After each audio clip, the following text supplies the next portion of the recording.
What's up guys, Barry Gaming here, back with some more Heroic Expedition, and today I want to give you guys kind of a list of some of the top damage dealers in the game. Now these damage dealers, they kind of have some multiple purposes. They have some utility. A lot of them have a sustain type of heal or shield along with them, which is going to help them if they are probably like one of your first heroes you're building, or they can just put out tons and tons of damage. So I want to give you a quick video here, go over a bunch of them, and let me know what you guys think of this list. Starting off though, I want to go to the Chaos faction. So in the Chaos faction, there are a couple heroes that are very strong, one of them being Margaret. So as you'll notice, there's kind of like the same hero look in every faction. They all kind of have similar abilities, but not quite. Margaret, however, on her active deals damage equal 200% of her attack to an enemy and heals this hero for 35% of the damage dealt. So that's really good. It's only single target, and of course it does ramp up at level 5,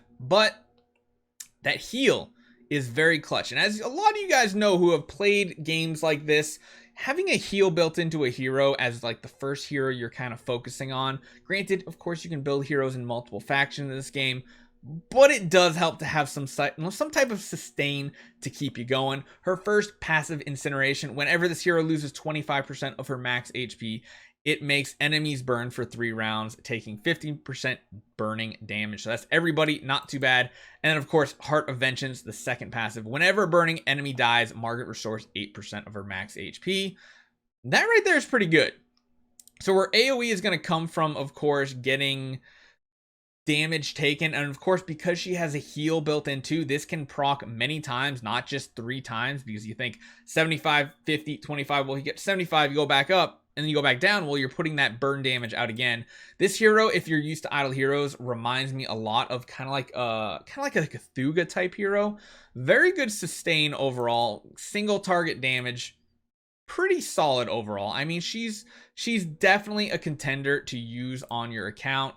The other one that I think is pretty decent here is Barton. Barton is kind of like the face of the game. He's a good, solid hero. Usually this type of hero is one of the better ones early game, and then of course eventually they drop off. But Barton does a lot of damage, and it's kind of tanky.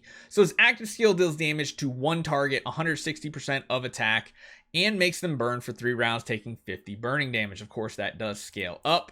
His first passive is when taking a critical hit, he deals damage equal to 100% of his attack to that attacker. So he kind of has like a counter attack ability, but only when he gets crit. The basic attack has a 25% chance to steal 2 armor levels from the target. So that's going to make you much tankier. It's pretty solid.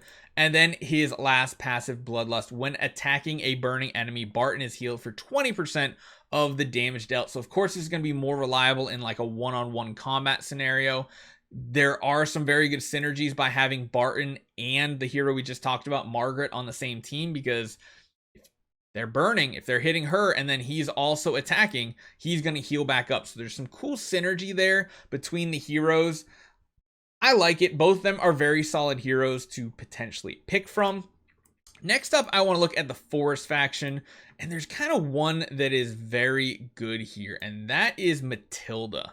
So a lot of people have been building Matilda on the closed beta test. Her active ability deals damage equal to 155% attack to the front row enemies and heals this hero for 20% of the damage dealt. Then there's a 30% chance to entangle them and CC them. So there are 3 targets in the front row in this game, so that's actually not that bad.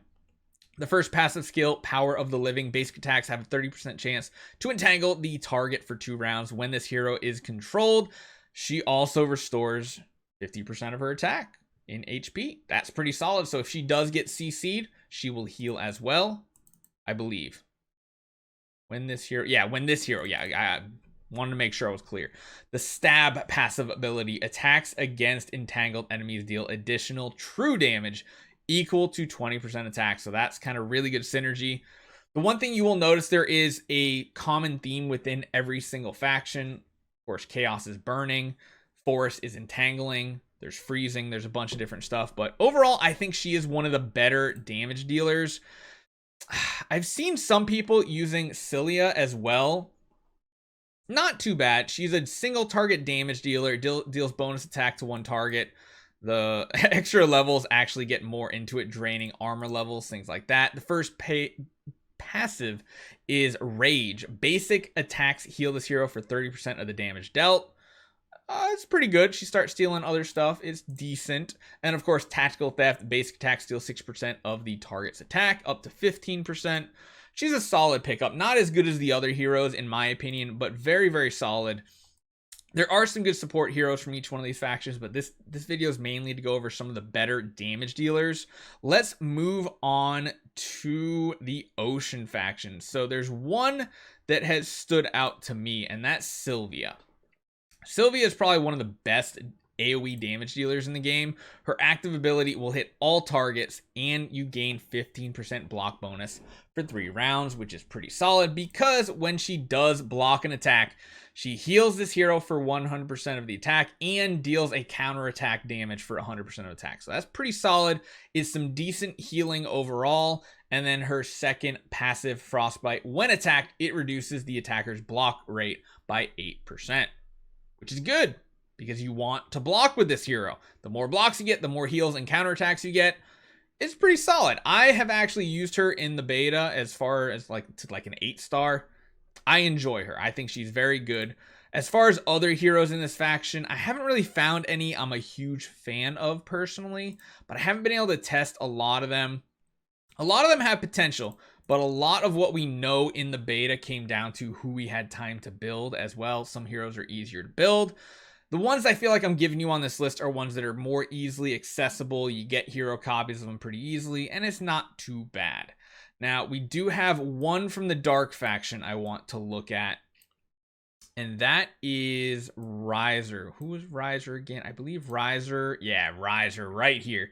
He's the little evil looking shaman type dude. So his active ability deals AoE damage to all enemies for 100% attack and poisons them for 3 rounds. When you have the first passive, Unusual Talent gains a bonus 30% to control resistance, which is nice for PvP. And whenever this hero resists a control effect, he will restore HP as well as to get attack bonuses. So he's a pretty solid hero, decent overall, not that bad, very solid. Now, as far as the Light faction goes, I didn't have much chance to try a lot of them out. There's certain heroes like Lee that, of course, you can get a weakening bonus, making them take more damage from all sources, and it's stackable. Very much like a Heart Watcher effect from Idle Heroes, in my opinion. He's probably very useful, but his damage was not that great because he is a priest as well. There's some good support heroes. One hero I will put on both the support and the damage dealer category is Michelle. Michelle is very good, deals damage equal to 123% of attack to all enemies and heals all allies for 130% of attack. This is very, very strong. This passive skill is a little crazy. God's Salvation. When this hero's HP falls below 30%, resurrects all fallen allies and restores 15% of their max HP. This can only be triggered once every 10 rounds, but that's kind of crazy. You could potentially resurrect your whole entire team when she finally drops below 30%. And then the last passive just basically has a chance every round to remove random control effects from her, so she's hard to CC, which is very much nice.